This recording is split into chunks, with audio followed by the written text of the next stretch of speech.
ಭಾಗ 1 ಮದುವೆ ಮನೆಯ ಮಂದ ಬೆಳಕಿನಲ್ಲಿ ಕಾವ್ಯಳ ಮೋಡಿ. ಆ ರಾತ್ರಿ ಇಡೀ ಊರೇ ಸಂಭ್ರಮದಲ್ಲಿತ್ತು. ಊರಿನ ಗೌಡರ ಮಗಳ ಮದುವೆಗೆಂದು ಹಾಕಿದ್ದ ಬೃಹತ್ ಪೆಂಡಾಲ್ ಬಣ್ಣ ಬಣ್ಣದ ಬಟ್ಟೆಗಳಿಂದ ಕಂಗೊಳಿಸುತ್ತಿತ್ತು.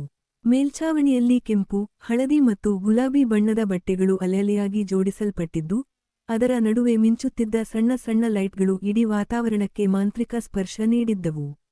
ಪೆಂಡಾಲ್ನ ಒಂದು ಮೂಲೆಯಲ್ಲಿ ತನ್ನ ಗೆಳೆಯರೊಂದಿಗೆ ನಿಂತಿದ್ದ ಕಿರಣ್, ಮದುವೆ ಮನೆಯ ಗದ್ದಲಕ್ಕಿಂತ ಹೆಚ್ಚಾಗಿ ಅಲ್ಲಿಗೆ ಬರುವ ಸುಂದರಿಯರನ್ನು ನೋಡುವುದರಲ್ಲಿ ಬ್ಯುಸಿಯಾಗಿದ್ದನು.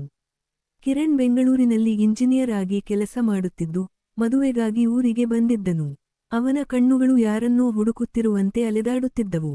ಸರಿಯಾಗಿ ಅದೇ ಸಮಯದಲ್ಲಿ ಪೆಂಡಾಲ್ನ ದೀಪಗಳಿಗಿಂತಲೂ ಪ್ರಖರವಾಗಿ ಹೊಳೆಯುತ್ತಾ ಕಾವ್ಯ ಅಲ್ಲಿಗೆ ಪ್ರವೇಶಿಸಿದಳು.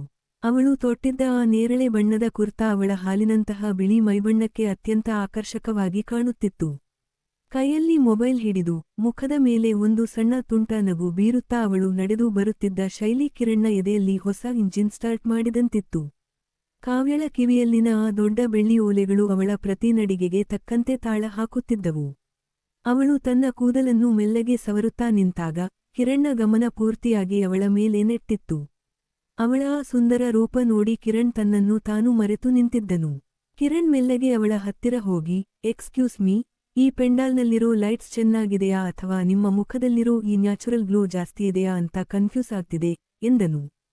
ಕಾವ್ಯ ಅವನನ್ನು ಒಮ್ಮೆ ಮೇಲಿನಿಂದ ಕೆಳಗಿನವರೆಗೆ ನೋಡಿ ಕಿರುನೆಗೆ ಬೀರಿದಳು. ಓಹೋ, ಸಿಟಿಯಿಂದ ಬಂದ ಇಂಜಿನಿಯರ್ ಸಾಹೇಬ್ರು ಅನ್ಸುತ್ತೆ. ಬಂದ ತಕ್ಷಣ ವೋಲ್ಟೇಜ್ ಚೆಕ್ ಮಾಡೋಕೆ ಶುರು ಮಾಡಿದ್ರಾ?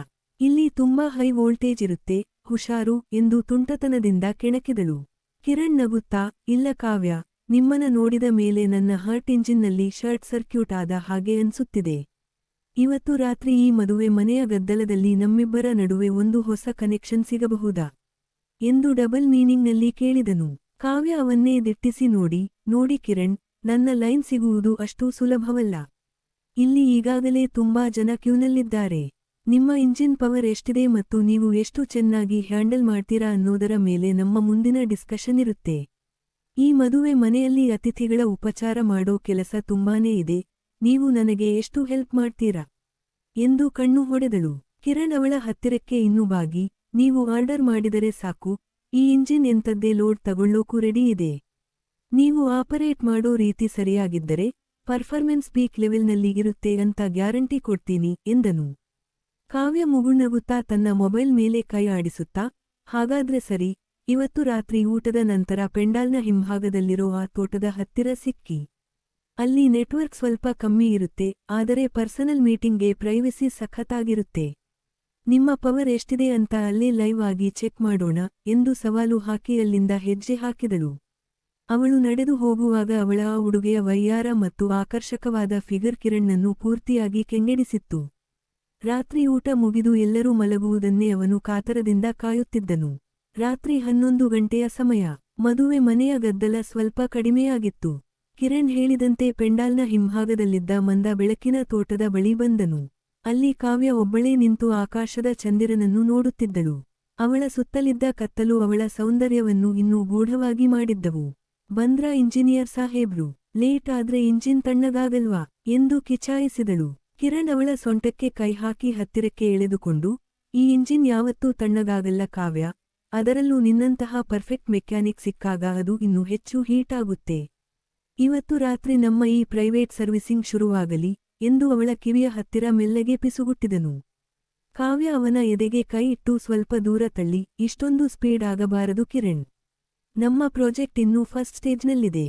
ಮೊದಲು ನಾವು ಸರಿಯಾಗಿ ಮಿಕ್ಸ್ ಆಗಬೇಕು, ಆಮೇಲೆ ಗೇರ್ ಹಾಕೋಣ.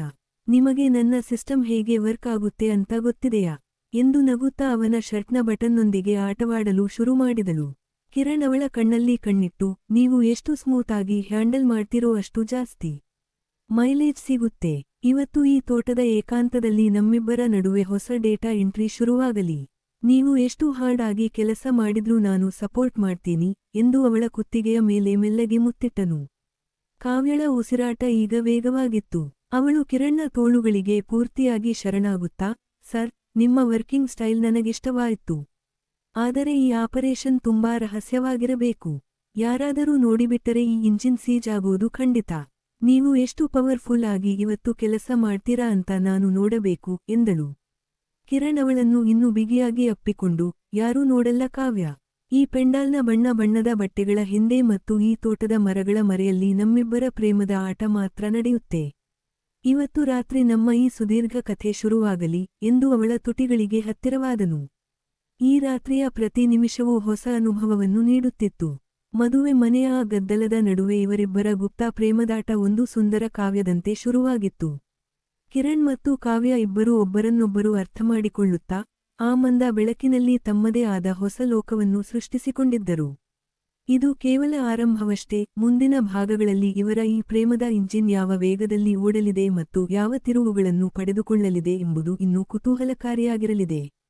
ಕಾವ್ಯಳ ಆ ತುಂಟತನ ಮತ್ತು ಕಿರಣ್ನ ಆ ಸಾಹಸ ಎರಡೂ ಸೇರಿ ಈ ಕಥೆಯನ್ನು ಒಂದು ರೋಚಕ ಘಟ್ಟಕ್ಕೆ ಕೊಂಡೊಯ್ಯಲಿವೆ.